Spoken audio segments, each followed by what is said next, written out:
first, we're going to start with the national conversation about this game.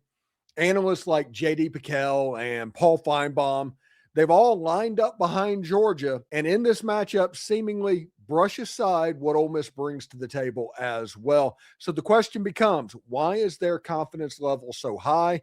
And are they underestimating this Ole Miss team? Now, so national media members are kind of all over the Georgia Bulldogs in this game, and they think it's just a foregone conclusion that Ole Miss is going to lose the game to the Georgia Bulldogs. But the problem is I don't think they are, factually going down the right road on this. It's one of those things that's weird.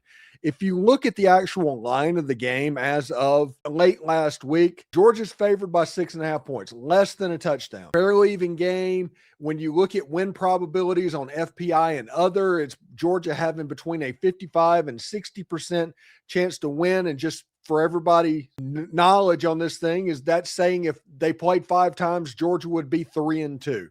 This is a toss-up type game that could go literally any direction. I talked with Corey Burton today, who does a lot of the breakdowns for the all access side of the house in the Everydayer Club for us. And he said this game's a toss-up. It's absolutely something that you just can't tell who is going to win.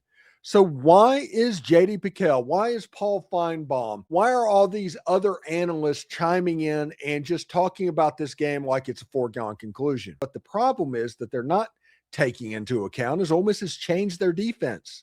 They have gone to a different type system, and it has been far more effective on their way to winning games. Ole Miss has scored over 30 points in 7 straight games. But the national pundits that are talking about this game, they look at it as the 2019 Georgia team showed up, or the 2021, whichever was that dominant unit with Jordan Davis and those guys showed up and just completely shut down Ole Miss, and that didn't happen. And if you think it happened, you're wrong. You need to go back and watch the game. Georgia did exactly what they've done the rest of the game, period. Ole Miss lost that game. Georgia didn't win that game. That's the point right off the bat.